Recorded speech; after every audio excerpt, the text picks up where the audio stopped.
Halo, saya Sarah Stefani Monigir dengan NIM 19672010 kelas A19 semester 6 Fakultas Fisip. Saya ingin memenuhi tugas ujian akhir semester dari mata kuliah Birokrasi di Indonesia dengan judul Sejarah Indonesia pada masa Orde Baru dan Reformasi. Orde Baru adalah suatu tatanan seluruh kehidupan rakyat, bangsa dan negara yang diletakkan kembali kepada pelaksanaan Pancasila dan Undang-Undang Dasar 1945 secara murni dan konsekuen. Dengan kata lain, Orde Baru adalah suatu orde yang mempunyai sikap dan tekad untuk mengabdi pada kepentingan rakyat dan nasional dengan dilandasi oleh semangat dan jiwa Pancasila serta Undang-Undang Dasar 1945.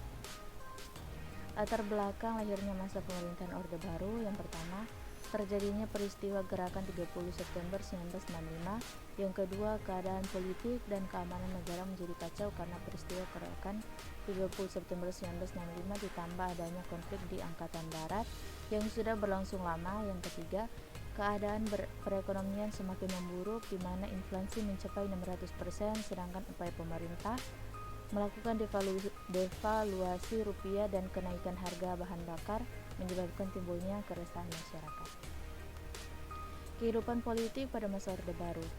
Penataan politik dalam negeri. Kabinet awal pada masa peralihan kekuasaan atau 28 Juli 1966 adalah Kabinet Ampera dengan tugas yang dikenal dengan nama Dwi Dharma Kabinet Ampera, yaitu untuk menciptakan stabilitas politik dan ekonomi sebagai persyaratan untuk melaksanakan pembangunan nasional. Indonesia kembali menjadi anggota PBB dikarenakan adanya desakan dari Komisi Bidang Pertahanan, Keamanan, dan Luar Negeri (DPR) terhadap pemerintah Indonesia.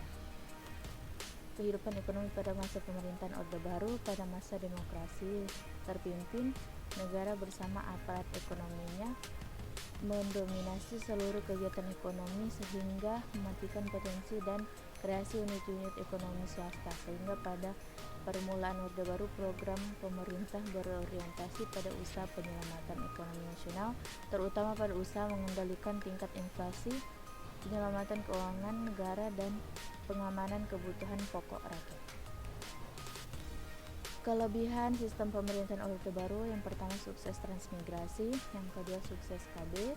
Yang ketiga, sukses memerangi buta huruf. Yang keempat, sukses swasembada pangan. Yang kelima, pengangguran minimum.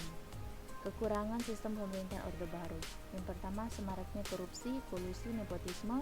Yang kedua, pembangunan Indonesia yang tidak merata dan timbulnya kesenjangan pembangunan antara pusat dan daerah. Sebagian disebabkan karena kekayaan daerah sebagian besar disedot ke pusat. Yang ketiga, kecemburuan antara penduduk setempat dengan para transmigran yang memperoleh tunjangan pemerintah yang cukup besar pada tahun-tahun pertamanya. Yang keempat, bertambahnya kesenjangan sosial atau perbedaan pendapat yang tidak merata bagi si kaya dan si miskin. Pengertian dan agenda sistem pemerintahan reformasi.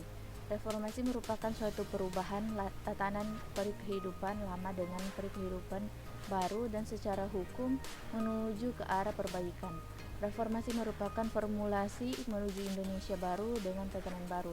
Tatanan gerakan reformasi pada mulanya disuarakan dari kalangan kampus, yaitu mahasiswa, dosen maupun rektor. Situasi politik dan ekonomi Indonesia yang demikian terpuruk mendorong kalangan kampus tidak hanya bersuara melalui mimbar bebas di kampus, namun akhirnya mendorong mahasiswa turun ke jalan. Gerakan reformasi yang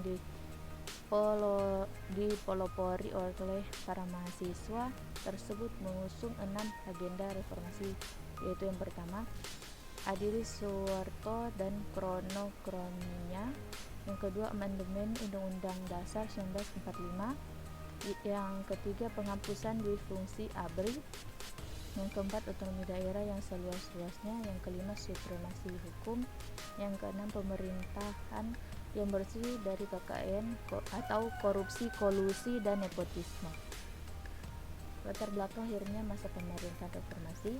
Krisis finansial Asia yang terjadi sejak tahun 1997 menyebabkan ekonomi Indonesia melemah. Keadaan memburuk, adanya sistem monopoli di bidang perdagangan, jasa, dan usaha pada masa Orde Baru. Orang-orang dekat dengan pemerintah akan mudah mendapatkan fasilitas dan kesempatan, bahkan mampu berbuat apa saja demi keberhasilan usahanya. Terjadi krisis moneter. Krisis tersebut membawa dampak yang luas bagi kehidupan manusia dan bidang usaha. Banyak perusahaan yang ditutup sehingga terjadi PHK di mana-mana dan menyebabkan angka pengangguran meningkat tajam serta muncul kemiskinan di mana-mana dan krisis perbankan. Faktor-faktor yang mendorong munculnya reformasi. Yang pertama, adanya ketidakadilan di bidang perekonomian dan hukum selama pemerintahan Orde Baru selama 32 tahun. Yang kedua, krisis politik. Yang ketiga, krisis hukum. Yang keempat, krisis ekonomi. Yang kelima, krisis kepercayaan. Kesimpulannya, sejalan dengan dasar empirik sebelumnya, masa awal Orde Baru ditandai oleh terjadinya perubahan besar dalam pengembangan politik di dalam negara dan masyarakat. Sebelumnya, pada era Orde Lama kita tahu bahwa pusat kekuasaan ada di tangan presiden, militer, dan DKI. Namun pada Orde Baru terjadi pergeseran pusat kekuasaan di mana dibagi dalam militer, teknokrat, dan kemudian birokrasi. Namun harapan itu akhirnya menemui ajalnya ketika pada pemilu 1971 Golkar secara mengejutkan menangani pemilu lebih dari separuh suara dalam pemilu. Itulah beberapa sekelumit cerita tentang Orde Lama dan Orde Baru, tentang bagaimana kehidupan sosial, politik, dan ekonomi di masa itu yang kemudian pada masa Orde Baru akhirnya tumbang bersamaan dengan tumbangnya Pak Harto atas desakan para mahasiswa di depan gedung DPR yang akhirnya pada saat itu titik tolak era reformasi lahir. Dan pasca reformasilah demokrasi yang bisa dilakukan, yang bisa dikatakan demokrasi yang diinginkan pada saat itu perlahan mulai tumbuh hingga sekarang ini. Sekian dari hasil presentasi saya, dan saya ingin mengajak teman-teman untuk bergabung bersama kami di Universitas Pembangunan Indonesia Manado. Terima kasih.